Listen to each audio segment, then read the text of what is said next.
Okay, we're good. Um,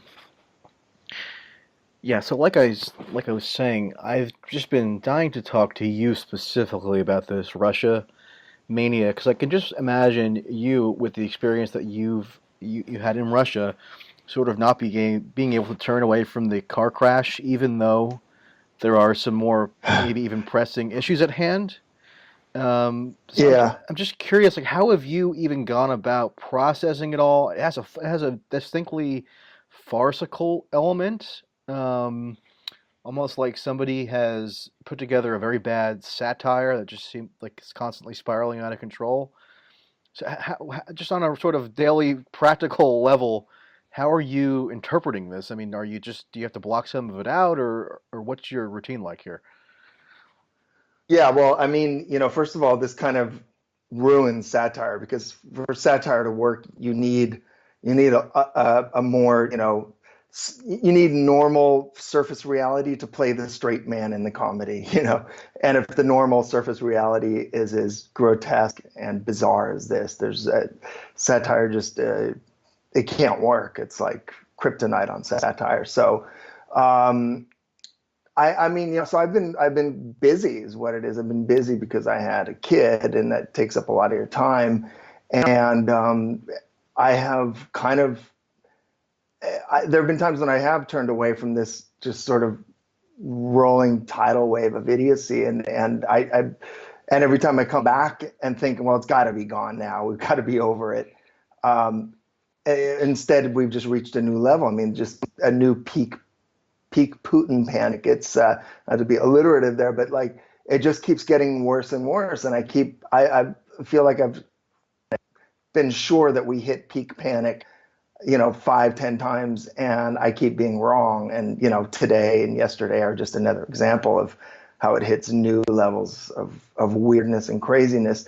Um, it's in a weird way, it is reminiscent of Russia in the '90s when, I mean, they talk about compromat. Of course, they get it all wrong. Compromat a it was really a weapon of oligarchs and oligarch fronts within the Yeltsin government to to fight out to fight out their battles on a public level and try and destroy reputations or destroy business deals.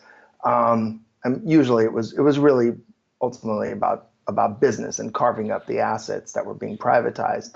Um, but there was sort of the compliment was amazing. It was really amazing, and from a journalist point of view, it was just left your jaw open watching it. You just saw how power works and fights in the absolute raw, and we're not used to that here. There's at all, and we haven't even sort of been conditioned to expect it at all. There hasn't been anything like this in our lifetimes really, and it is very Russian. I mean, it's not fair to say America looks like Russia in the '90s because Russia was a total disastrous basket case in the '90s, and people were dying off like flies, and there was no everything was being stolen. So it's not like that, but but the politics here and the kind of the establishment freak out.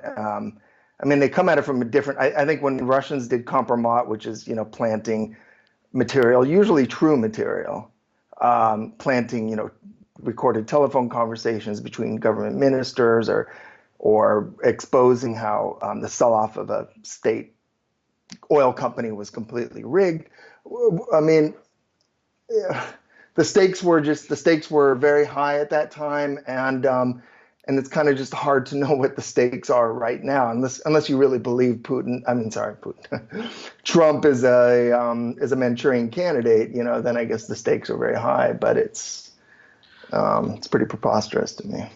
Well, I mean, if you take this report, and to even call it a report, think assigns it unwarranted credit.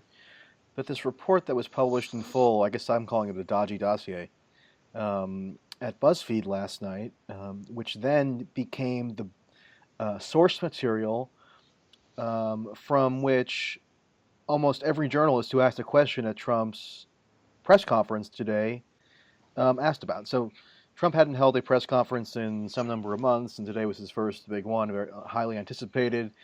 And the reporters on the scene spend the entire 45 minutes or whatever it was talking about Russia. And they're talking about Russia based on this report that BuzzFeed published last night, which is just absolutely, I mean, it's beyond laughable what Yeah. they put out. And yet, I don't know, it just sort of becomes normalized. I mean, normalized is a cliche now, but even putting something as salacious and preposterous as that report out last night is seen as sort of normal journalistic practice now. And you have reporters who don't have any kind of robust understanding of Russia or even foreign affairs in general, um, running around like there's some newfound experts on the topic and asking Trump these pointed questions that are really disconnected from reality. I mean, I I think think a so. lot of a lot of this crisis stems from just journalists being sort of ill-equipped to even handle the material. Yeah, and also sort of the less you know about Russia, and the easier it is to go by this kind of Michael Bay Hollywood version of villainous Russia, and then frame everything through that. And the more believable, the more gullible you are, the more believable these dossier dumps are. There may be some truths inside the dossier. I've as much as I could read, and it just kind of made me sick how obviously boastful and full of crap a lot of this dossier was. But there may be some truths in it. You know, the guy is a private intelligence guy. He was hired. He was hired by whoever. I'm curious if I'm still waiting to hear. Was he paid by the DNC? Was he paid by this Ukrainian lobbyist Alexander Chalupa to do that? I want to know who paid him to put that together. It Well, he was sounds to me initially like paid supposedly by some of Trump's Republican rivals in the primary. That's where it ah, started. okay. I know it was opposition research. I was just wondering if the DNC was involved in it at all because so you know, and you'll tailor your intelligence to your client, in part to what your client wants to hear. I mean, it's got to look valuable in some way. But yeah, no, it's pretty clear that journalism standards, and but this is something I saw out in going back to the 90s again. Journalism standards on any Russia story um, is there are no standards whatsoever. You can just you have a preconceived idea of what you want to say, which is generally people who are pro-Western are good and infallible, and never corrupt and so on. And people who are in any way deviate from a hardcore pro-Western, pro-neoliberal line are fascist, communist, revanchist, monarchist. The whole litany of it. So there really have never been standards on it. And I guess since Trump was, pretty successfully kind of equated with and identified with Russia and Russian, like there's no standards on him. And also, of course, he's a buffoon and he plays this up. I think, look, there's some real consequences to this besides the potential consequences with Russian relations. But the consequences are that people have been. I think Trump is very dangerous. I think he's going to be. We don't know, but my guess is he's going to be very dangerous, and he's going to just sort of oversee some really dangerous plundering and looting of this country and others probably. And all of all the things you could dig up on Trump during the campaign, and this guy has more skeletons in his closet than an old cemetery. I mean, he's of all the things you dig up is these Kremlin phantoms, this fantasy that he's a Manchurian candidate of the Kremlin. I'm beginning to seriously think that Trump, look, he's not stupid. He's pulled the numbers on what people really think about Putin and Russia. Putin and Russia are not popular, but making a big campaign issue out of Putin and Russia is also really not popular, as the poll showed. And so when Hillary Clinton decided to run against Vladimir Putin and the media followed her there, they all just went into a dead end that no one was really interested in.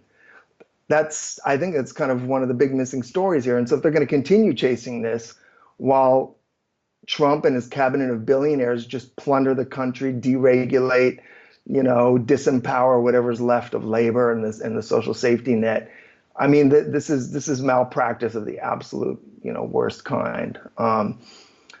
So I'm just I'm very, very, very pessimistic, but at the same time, I have this. I mean, I'm not going to lie. There's this. I don't know. This horrible. It's like watching the most horrible comedy. I mean, the most kind of horrific, dark satire you've ever watched because the consequences are so huge. But it's so absurd what you're watching. This complete meltdown of of the establishment. Yeah, and the meltdown includes people who are ostensibly supposed to be Trump's opposition. And what I've always harped on is that, as you pointed out, and I totally agree, there are definitely some major dangers associated with Trump that we need to be aware of and to take stock of honestly. But if that becomes less possible to do when you have Democrats and the people who proclaim themselves, quote, the resistance, um, prattling on about Russia and just descending into this kind of limitless gutter of just derangement and absurdity on a daily basis. I mean, you're not going to be able to effectively counter Trump's worst impulses if that's what you're mired in. So it, That's what I think I've too. been criticized for focusing too much on people who are not going to be in power in 9 days. But I think you need to have a rational and and reasonable opposition, or else Trump is actually going to be able to get away with stuff that really is serious. Yeah, and you have to have an opposition. I mean, and yeah, these people are they're a distraction, and they're not going away. I mean, this dream that look, I identify completely with the left, and I guess Sanders would be and Sanders would be sort of the closest thing to some, and he's staying focused on protecting the social safety net and holding Trump to his promise on some of those issues, but. Uh, I wouldn't.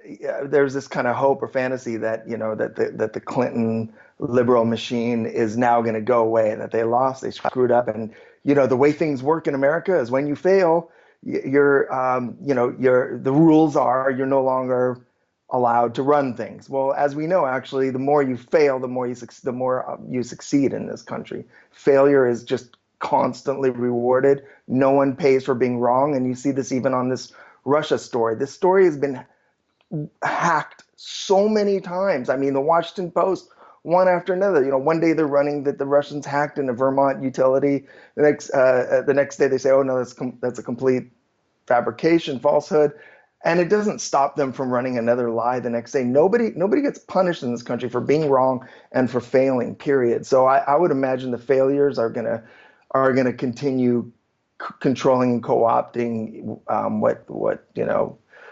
what passes for the opposition to Trump, and I would assume we're pretty screwed. And sneering's not going to work to stop whatever Trump and his billionaires in his cabinet have planned. Sneering's not going to do anything. The opposition, the left and the liberal establishment and so on were a lot stronger in 80, 81 and labor unions and so on when Reagan took power. And Reagan seemed like a joke at the time. It didn't seem possible that somebody who was a B movie, acted in movies with monkeys and said crazy things like trees are the largest cause of pollution. Like he was such a throwback to a gone era. It was like you may as well say, yeah, we're also going to start riding horses again, or something. It seemed at that time in an era of constant sort of like progressive change, that for minorities and for women and so on, that you couldn't go backwards like that. And he did. He won, and he won again. And the liberals on the left did not know how to fight it, and they didn't. I mean, they got steamrolled.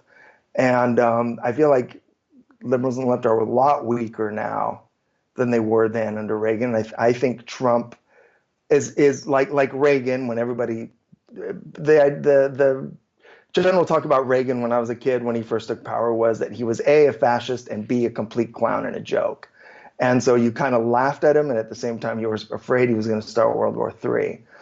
And in fact, what he did was he didn't want war anywhere for all of his bluster. He just wanted to plunder he himself, whatever, his people around him just wanted to plunder the country and rearrange it so that, the people on top had more and the people who didn't deserve it in their minds had a lot less power and wealth.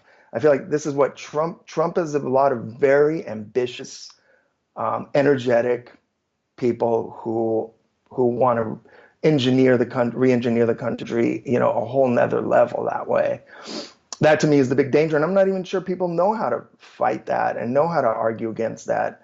Um, it's pretty scary. I think what we're facing, and one use of this compromise. I mean, the compromise was a great uh, on Trump as an alleged Manchurian candidate was great for Trump in terms of it diverted all the energies and resources and attention of both the media and the Hillary people into a dead end that no one cared about. So it was great in that way. But and so it helped get him elected president. But it also is going to serve another purpose for the other side, let's say, for the establishment, for the Republicans, for the Republican donors, which is, I bet you they have barges full of more compromise on him, real and fudged and whatever. And it's like Clinton was about to do his big grand bargain to privatize Social Security around the time of the impeachment, the Monica Lewinsky scandal. I wouldn't be surprised if they're going to just hold more of this stuff because Trump wants to be popular and powerful and you know respected and adored. And I wouldn't be surprised if the real people holding the compromise over him are going to be the people that want him to to do the things on the Republican Party and the big business agenda that have not been able to be done before, which is privatize Social Security, privatize Medicare, privatize everything they possibly can, and and in return make Trump a monarch or something. I don't know. So anyway, it's going to be very weird times. And the thing is, Trump distinguished himself from other Republicans by at least claiming, and he did claim it consistently over the course of the campaign, the primary and the general, that he wanted to preserve Social Security, not cut it, and not cut any entitlements. I mean, that was not, that was I know definitely it's pretty clear, that. and that's why Bernie's like trying to hold him to it. But yeah, Right. So Bernie, I think, has the correct strategy where he's not just running around screaming resist. He's yeah, saying let's sort of, at least to the extent that we can, nurture Trump's better impulses so that Trump perceives it as politically advantageous to follow through on his pledge to not cut Social Security, Medicare, and so forth. It's funny, on the final day of the election, I was in Raleigh, North Carolina, and Trump was, going on his final blitz um, on the trail, and I distinctly remember him saying, he said Hillary's going to cut your Medicare and Social Security. I'm going to save it. So that was what he was like campaigning on to the bitter end. And yeah. yet, But a the lot of liberals are people so do kind of that. monomaniacally focused on this sort of extraneous bunk that they don't even perceive an opportunity to actually do something tangible for their constituents and broker some kind of, I don't know if you would call it a deal or a understanding or something with Trump so that he sees it as a political boon to not not slash entitlements. Yeah, well, I mean, I think the only way to do that is sort of like how the Kochs and people on the right were able to beat back if Obama did, which is a question, did it have any ideas for more progressive health care or other reforms when he first came to power. The right got its people on the streets very quickly and rushing into town halls and making a lot of noise. I think that's the thing that people respond to. I don't know if Trump and those people respond to handshakes and niceties and so on. I think you have to have some people doing that, but being organized means you need to be a threat. I mean, we're talking about power and the division of wealth in this country. I don't think there's much room for being nice at all about it. I just think you need to be focused. And so focusing Right. on this alleged Russia threat is inane. It's absolutely inane. It would be an interesting story because I personally believe that if the Kremlin if I would be more surprised if they didn't try to do something to influence this election. I'd be more surprised if they didn't than if they did. They have every reason to. Um, whether it's recent history or going back to the early 90s, the level of interference that America has done in Russia has been absolutely profound and mostly really tragic and catastrophic.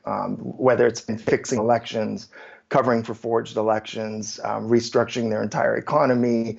Larry Summers, for a while, was actually writing presidential decrees that went around the Russian Duma parliament and then were signed by his dear friend, as he called him, Anatoly Chubais. I mean, we ran that country and we ran it into the ground. And that's just one of I can give a whole list of reasons. I'd be surprised if Russia did not try to do something. And it would be an interesting story if it wasn't front and center and completely blown way out of proportion. Trump is an American phenomenon. He's won because of what's going on in this country. And it's just absolutely preposterous to think that he's to try, as the establishment is sort of doing, is trying to make him some alien being that can't possibly be American. That it's just crazy. Yeah. Yeah, I think a lot of the fixation on Russia has been sort of maybe subconsciously an attempt to deflect culpability Absolutely. for what gave rise to Trump on some kind of Absolutely. nefarious foreign influence rather than something that is really homegrown and American and needs to be reckoned with on that level. Yeah, we Um, weren't we weren't rejected by America. We didn't lose to this reality TV clown. We were subverted by the greatest villain the world has ever known. So it's not really our fault. right, they Yeah, interfered. I mean, that's the term of art, yeah. interference. I mean, what I always want to know is like, what do you mean by interference? They put out emails that shed some degree of light. Yeah, some of it was banal, but some of it actually was noteworthy and showed that there was duplicity going on. Um, is that really interference to make people privy to the sort of the machinations of how the most powerful political actors in the country operate? Yeah, I mean, I suppose it is, but I'm glad I know. I Yeah. mean, I just wonder why, if they really were involved specifically in this, because according to all the stories, the FBI first alerted the DNC in June 2015 that they were being hacked, and of course they didn't, or first they first got word of it in June 2015, and then first alerted the DNC, and I think it was August 2015. So my question is, why didn't they do anything, the Russians, if they were supposedly involved in this? Why didn't they do anything to help Bernie Sanders? He could have won. And on top of it, he spent his honeymoon in Yaroslavl in the Soviet Union. I mean, why wait until Hillary's the actual nominee? He came really close and could have used the help. And if it was really the Russians, it's not like the Russians wouldn't know. Or if Trump is even their man, okay, you'd rather have Trump, presumably, if you're Russian and you think about it, you'd rather have him run against this, Jewish socialist who would be easier to knock down than what they think a Clinton would be harder to knock down. They have old memories of the Clintons there. So I don't know.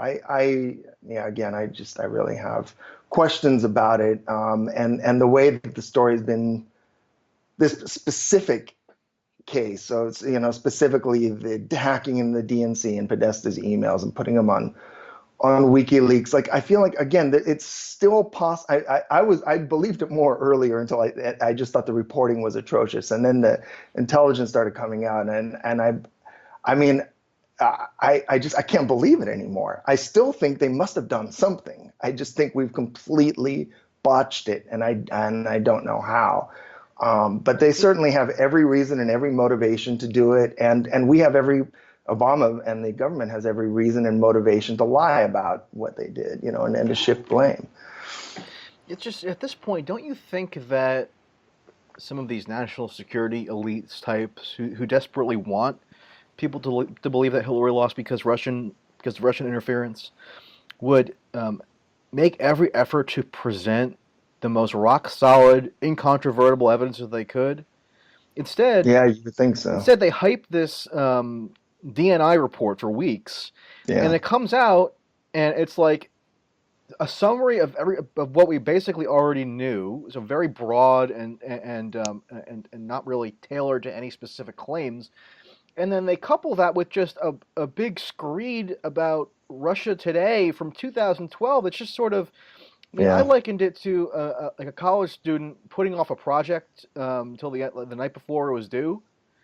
It didn't seem like something that you would expect to see if they really did have this breadth of evidence showing without a shadow of a doubt that this was ordered by Russian state actors.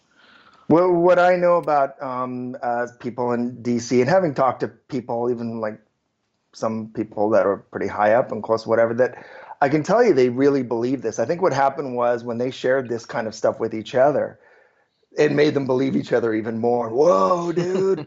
Wow, yeah, RT. Look at their rating, and they're occupied. I know for a fact people like I'm pretty sure even Michael McFaul and other people in intelligence, they really did believe that Occupy was largely fueled and fanned and a conspiracy, hatched by the Kremlin and RT. That's and because RT covered it, it's I don't know what else to say. They truly do believe it, and the same paranoias and the same culture, the Cold War culture, it's never gone away. The difference now is that it only really lives in a very vibrant, powerful way in Washington D.C. and maybe a couple other spots along the East Coast, and it just doesn't it doesn't resonate in the rest of the country at all, and it's very hard for them to grasp that. I mean, paranoia about Russia and communism was very big and real until the late 1980s, and it's just hard to revive it to people whose lives and their experiences have just gone in such a massively different direction. Um, it's just crazy.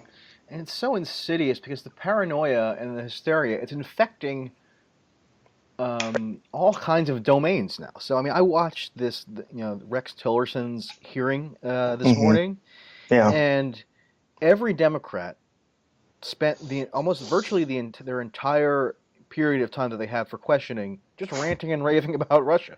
I know. And they It's were so absurd. The idea and that they were the head joined by of Rubio, but I mean, yeah, they're leaving the it. The idea that the head Republicans of sound sane, and the Exxon, Democrats sound like they're out of their minds.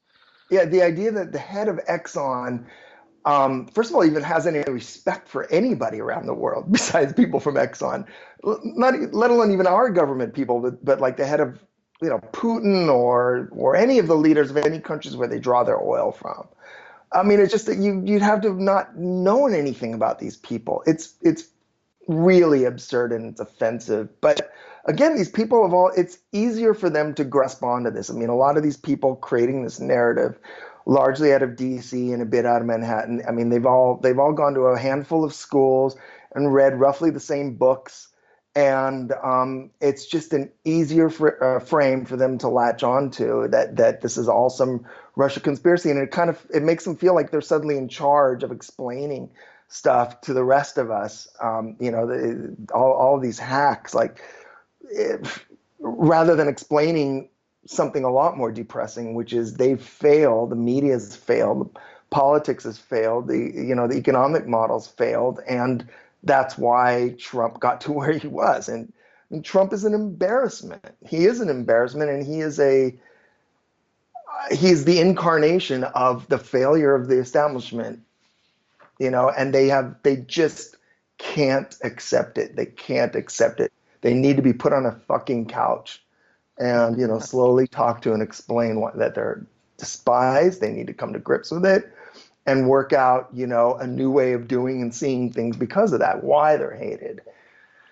Yeah. Yeah, and I think it's true that these establishment hacks, it's sort of like this dark hybrid of neoconservatism and establishment liberalism, sort of like the worst of both worlds.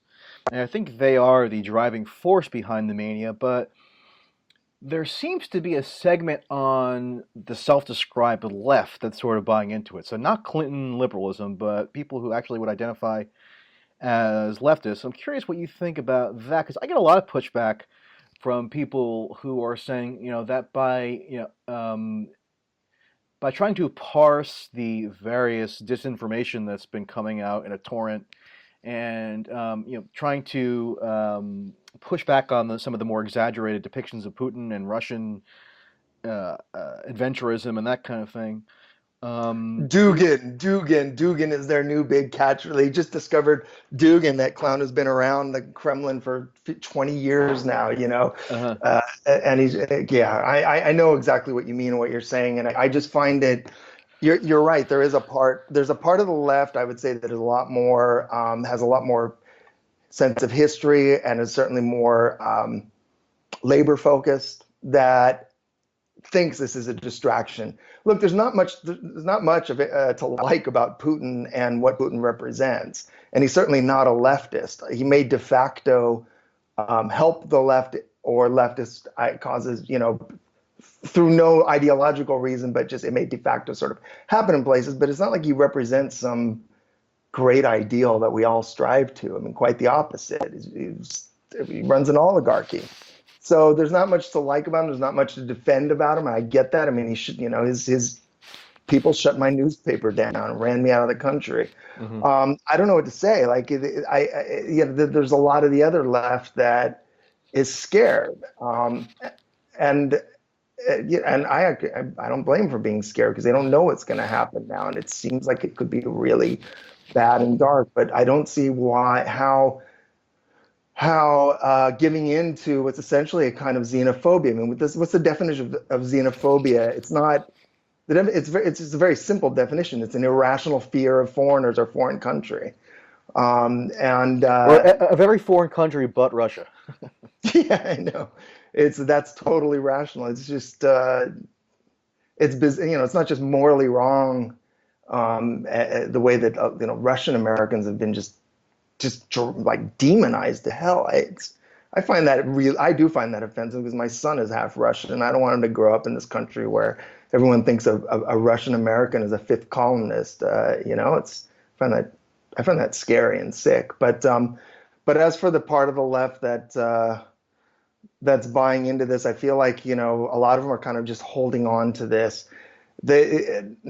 Not Nothing can dissuade them right now. It doesn't matter how many times these stories get debunked. I see them cling to this proper not story, and then it gets debunked, and people saying, no, this is really bad. This is like McCarthyism. And they go, okay. Then the Vermont hacking. Oh, and I see all these people I know who I've respected and liked for years, clinging onto that story, and then it gets debunked, and they just kind of quietly skulk away and grumble. And they cling on to the next one, including this dossier. And it's like, just because Trump's bad and just because Putin's Russia is not something to aspire to, it doesn't mean it's a good thing to demonize them and to pin all of our problems on them. This is a homegrown problem, and it's only going to be solved here in America, understanding it and organizing and fighting against it and trying to protect what we have and trying to take power politically in this country. And what really, I mean, what's really just been so frustrating for me, and I'm sort of used to it at this point because it's so sort of incessant and just mindless.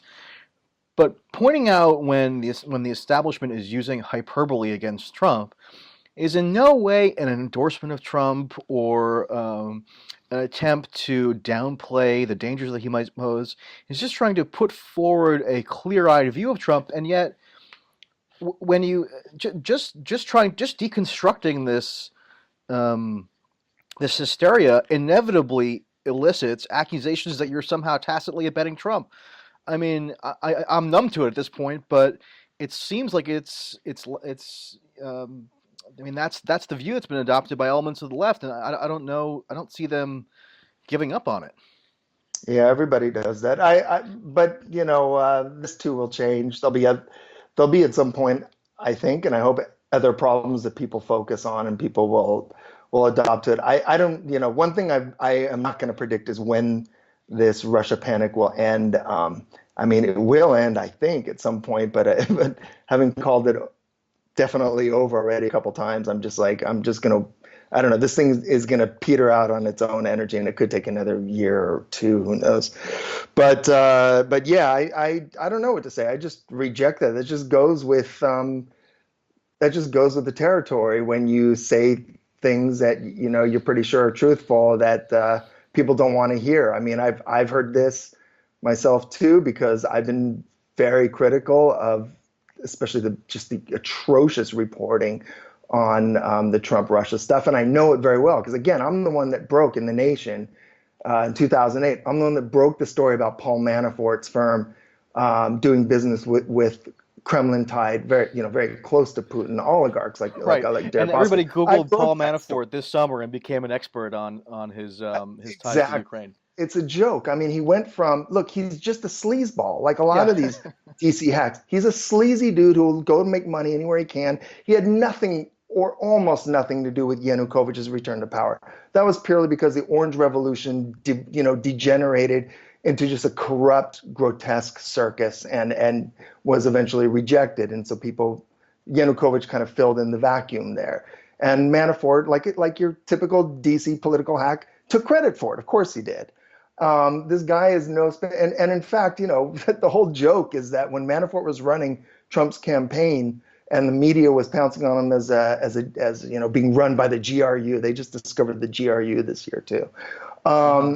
And they finally got him fired in August. That was when Trump was at his lowest. That's when his campaign, under Manafort, his campaign was crashing and burning.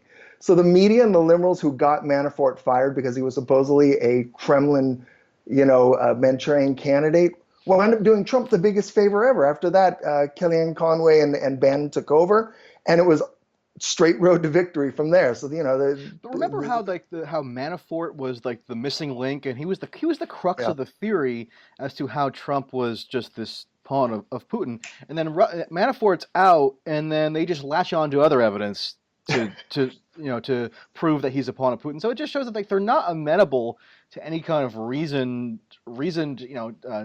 examination of this. They just kind of came to a conclusion, and they're just fitting in evidence to support that conclusion. I mean, because Manafort's been gone for months. Whatever happened to I the know. Manafort connection? That was the big thing for a couple of weeks. Remember that? Yeah, no, for a couple months, Yeah. that was the big one, and it was partly due to my reporting. And I mean, I do think it's significant to show just who these people are. I mean, I thought it was significant to show that John McCain, who was the guy, he was basically the Hillary Clinton in 2008. He was the one who said we're all Georgians now, and he was pushing for getting a big new Cold War going with Russia. That's what he ran on in 2008. It's like, well, okay, but your campaign manager is up to his eyeballs in doing business with Kremlin-connected Russian oligarchs. And in fact, he was introduced, he brought McCain, Rick Davis it was Manafort's partner, it's Manafort Davis, brought McCain onto a party on Deripaska's yacht, if I remember correctly, in Montenegro, and got him to help lobby to get Deripaska's off a visa blacklist. I mean, so these guys are just sleazy businessmen. I don't know what happened. I don't know why getting rid of Manafort didn't get rid of that story, but I think part of it is because Trump liked to play with it. And I really think this is important. I think Trump, I think took these positions before the poll. I assume took these positions before the polling was really clear on it, which a position of like, why should I hate Putin? Why should we fight with Putin? He was the only guy in the Republican primary saying that, and it seemed like absolute heresy. A Republican saying that everybody was taking the line that Romney took and that McCain took, which is, new Cold War, Putin is evil. And Trump took a different line. And I think he learned through his polling that at the very least it didn't hurt him. And actually he changed the polling numbers among Republicans on Russia and on Putin. And Putin is not popular. He's not popular with Democrats. He's not popular with Republicans. Neither is Russia. But demonizing them and increasing hostilities towards them and maybe going to war with them is extremely. It's not just unpopular. It's confusing. It's really confusing to everybody outside the Beltway, and that's what these idiots didn't get. And so my feeling, honestly, I mean, you have to see, as much of a clown, whatever Trump is, he has some pretty clever TV instincts and instincts about his relationship to the public and the effects that he's creating. And I have to assume he knew that when he would tease this out, when the media would come back to him with some other potential bombshell about Russia and something with his campaign, and he would never condemn Russia. He would kind of say, I don't know, maybe he should, maybe he didn't. I don't, maybe he's not that guy. He loved to do that, and then they'd all freak out and throw their pens and laptops in the air and run, And and he's it still was doing it today. I mean, beautiful. he did it And he's just still today. doing it. Did you Yeah, see it's the press beautiful. conference today? I heard a little bit of it and saw it, and Yeah, I just, had other like things to do. yeah, no, But yeah, he's a master at baiting these people. I mean, he just yes, loves it. yes, He thrives on it. It's sort of that's what sort of impels him to even run for president in the first place. This idea that he yep, knows better than these media know-it-alls, hmm and he can pinheads, actually go over their heads yeah, and demonstrate um, how idiotic they are in many respects. And you know what? There's always a kernel of truth in his criticisms because they are hmm hmm idiotic. hmm So he's No, able it's to true. capitalize on that. And what he did Classic today, jester, yeah, the way that there's painful truths in what he's saying that haven't been really aired before, and yeah, it's a classic role of the jester in that way. But jester with a nuclear button, yeah. how funny And is what he that? did today was he kind of like said, may I get he sort of tepidly acknowledged at one point that maybe Russia did it, but it wasn't totally clear what exactly he was referring to, which hack, which hmm operation. And then at the end of the operation, at the end of the press conference, like somebody tried to nail him down and say like, are you acknowledging now that the Russian state is directly responsible for the DNC hack? And he said, well, maybe they did it, maybe somebody else did it. Exactly, and then they'll all be screaming about that, and that goes all over the front. It's beautiful. It's perfect. I mean, I say this in a horrible way, but yeah, it is a little bit like Reagan again. Reagan, it was like he was so distracting. So he was always the really angry, crank, reactionary, up till except when he ran, then when he ran in 1980, like and a kind of part of the paranoid Bircher right, like in 1976 when he did the insurgency campaign against Ford. He ran on a platform that Henry Kissinger was a Soviet mole, basically, and he was just crazy. And then in 1980, he kind of maybe the Alzheimer's was just starting to kick in, but they taught him to smile more, and he could really smile. Uh, that Cheshire smile of his, he could smile well and say really things that just that the well-educated, highly educated press corps and the establishment just couldn't believe that they and so they would tear it apart again, like trees cause pollution and stuff like, and staffing his cabinet with these crooks. um, it was an absolute distraction, and to see the people in the establishment going crazy was really great entertainment for a huge number of Americans who felt alienated from power at that time and felt like their political leaders and system was letting them down. The 70s were several years of bummer years, and again, Trump could really do the same, and he could really be the front person and distraction for a lot of really insidious right-wing programs. Now, I I mean, we'll think the see. yeah, I think the difference there is though, and maybe this is going to be ultimately inconsequential. But Reagan was sort of he marinated in the conservative movement. I mean, yeah, he was a Yes. movie actor prior to becoming governor of California, but after he was governor, he was on the national scene as sort of the leader of the right wing dissenters within the Republican Party. So he was like in the midst of this ideological debate, whereas Trump just sort of was never in any ideological debate. I mean, the ideological milieu that he was in is like NBC Universal, sort of like Yeah. milquetoast social liberalism. So, I mean, So there's he's going to some. go where it makes him powerful and popular, and so it's. I mean, it's a somewhat open question, but I just think the machinery of the Republican Party, he can't lose them. It's very big and very powerful, and there are a lot of establishment institutions, very big and powerful, lined up against him. There are a lot of populists who run as populists, especially who run as populists who aren't very political themselves and didn't run on a big sort of heavily politicized, wave, but rather ran as kind of outsider populists who move hardcore neoliberal because that's where power is. Who move that way. I mean, even people like Fujimori, in Peru he ran on this left populist platform and then became this hard right Pinochet, neoliberal type. This used to happen a lot especially in the like late 80s and 90s. It's a weird time. I mean, I agree with you in the sense that Reagan did run on this very neoliberal platform of, uh, what was it? The government's not the solution, government's the problem. Get government out. Believe a very deep belief in markets. There's no doubt that Trump, whatever he represents, it's definitely not this deep faith in markets and the power of markets. Trump ran But yet, against free trade explicitly. He yeah, said, "I don't really exactly. like free trade."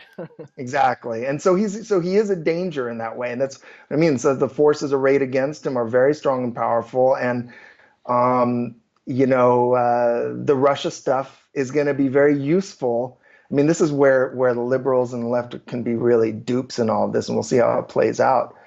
But it can be very useful to force Trump because he's going to go, if he sees he's going to lose something badly, he's going to go where he's going to win. And so all of this Russia stuff could really be used to push him to carry out at parts of the Republican program that have been too extreme for other Republicans. And again, also remember, Obama ran in 2012, as I recall, he was running saying that he was going to save and protect Social Security, Medicare, and that Romney was going to start privatizing it. And literally the month after he won the 2012 election, he was starting to talk about was it the chained? He was talking about Chain basically, CPI, yeah. yeah, it's starting to privatize Medicare, and then sort of events took over from that. But he was talking about it and seriously considering it. I mean, that's because his world is actually it's very different from the world on the campaign trail. It's a world of donors, and these guys. I don't know what Trump thinks about his donors, but people like Obama and Hillary clearly think they're the smartest people in the room. Who knows with Trump, man? Who knows? But if I'm the Koch brothers, I'm feeling pretty good because you got a Koch guy and the head of the CIA and a Koch guy as vice president, and so if there's an impeachment, you're doing all right. Yeah. Uh, I think liberals and some leftists have also been duped by this grand narrative that's been weaved, which has Putin at the center. Hillary espoused this during the campaign, where she's saying she literally called Putin the quote grand godfather of a global right-wing nationalist extremism movement, and he's interfering all over the place to kind of upend democratic institutions and um, tilt the world order back toward Russia. So that they're kind of like putting an ideological gloss onto this struggle to give it sort of the foundation for a new Cold War. Obviously, it's sort of inverted from the previous Cold War, but at least there's some kind of Hmm. ideological content to it, at least in the way that they framed it. That's what Hillary went with. You see establishment liberals now saying we have to be on the lookout for um, Hmm. Putin funding Le Pen in France, and Trump is a part of this, and even they say they attribute Brexit to Putin. I mean, uh, to, do you see sort of the credulous adoption of that narrative as troubling, or what do you make of the way that's sort of Yeah, become again, it's accepted? it's it's it's people everywhere and establishments everywhere losing control and looking for an outsider to blame Putin. Yeah, that Putin was the head of it's just a kind of an inversion of the Communist International.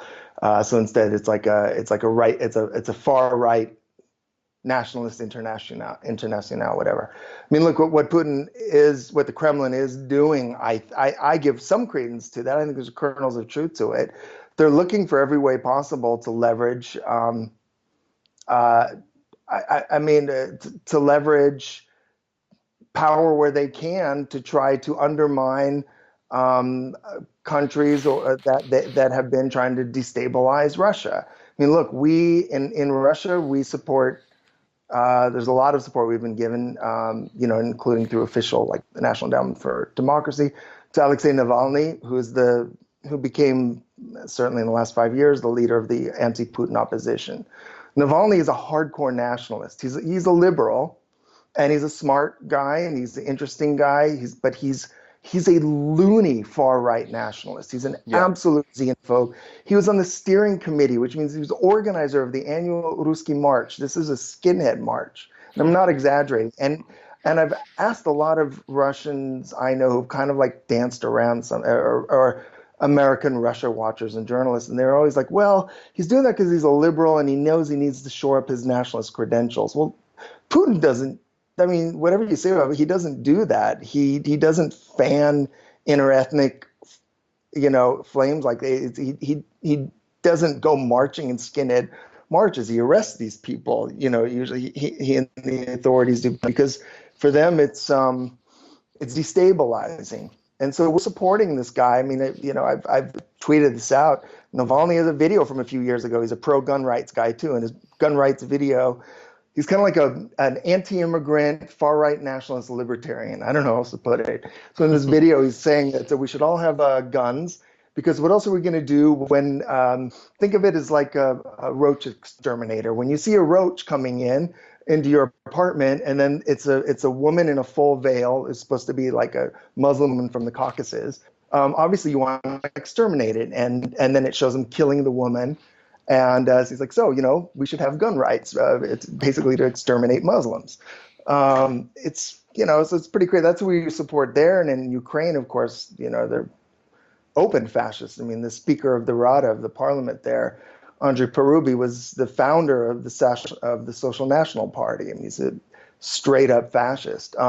In India, Modi, who we definitely supported, and Silicon Valley supported, this guy is an Indian fascist. We support him because he's reorienting the political economy there towards a more neoliberal way, and it's kind of he's helping us pivot the whole Asia pivot to into a larger anti-China alliance. So we're with the fascists there. I think there's truth to. I'd be surprised if there wasn't, and I've talked to journalists and others. I think there's truth to Russia supporting far right wingers in like Hungary, the Jobbik party, that the Russian bank definitely did give a loan to the National Front, but at the same time, the Russian central bank, a branch of it, just sued the National Front to get their loan paid back. So they're suing the National Front right now to get £6 million or euros or something paid back to them. They're not extending loans to them. Fillon, who's now the sort of mainstream conservative, he's also very pro-Russian. And A lot of this sort of just seems random, or it doesn't seem like there's a fully formed ideological vision behind it. And yet, I think that's what a lot of Western observers, especially these Clinton types, attribute. I mean, that's the narrative that they want to weave. They're sort of like putting this sort of firm ideological coherence onto something that seems just sort of chaotic and no, that's and true. random. Like he's the Trotsky of the far right, and if we just got rid of Putin, there'd be no far right and anti-immigrant problem anywhere in in the countries we care about, and that's obviously BS. That's complete BS. I mean, Jesus, how little history do you have to know? And on top of it, he's supported leftist parties and groups everywhere. I mean, whether it was Syriza in Greece, a lot of the Latin American, the Kremlin has good relations with Venezuela, with Bolivia, with Ecuador. So it's not ideological like that. What it is it's very much a reactive and defensive posture, and where they can gain leverage, they do, and they rightly have felt under assault from American expansionism, and it's true. We surround them. They don't surround us. We surround them with our troops and forces, and we penetrate society through the internet, through NGOs and so on. That is the truth. So they're fighting back, I think, in ways they can. And that's why I think, that I mean, it's one of the reasons why I would be surprised if Russia did not try in some ways to influence our election. The only consideration that would hold them back would be practical considerations, but I've after what I've seen from the intelligence reports and the reporting, I just can't believe it has anything to do now with the DNC or Podesta's email, or if it does, it's in ways that no one got yet. Like it's some other way. I don't know what it is. I've just never seen a story so brutally hacked and fucked up in my life than this one. So, but yeah, no, Putin's not ideological. That's just silly. Yeah. He's practical. He's very, very, very cold practical. That's the ideology, if there is one. The ideology that they used to promote is stability, and that's because of the chaotic and really catastrophic and horrific Yeltsin years, which were not just unstable, but the economy collapsed, the mortality rate went through the roof, the average Russian male life expectancy plummeted from 68 years to 56 years, which it hadn't been in a century. I mean, and we were running the place at the time. So from their point of view, stability is the all important thing, and anything to protect stability and protect Russia, I think, is really what the ideology is. Yeah. Okay. Well, on that uplifting note, That's what why I'm don't here we? for. I hear Yeah. make people feel happy and good. So yeah. Yeah. Let's leave it there with the warm and fuzzies. Yeah. All right, Marco. It was good to Okay. get some illumination from you in these crazy times. So, All right. Thanks for having me on. all right. Take care. Bye.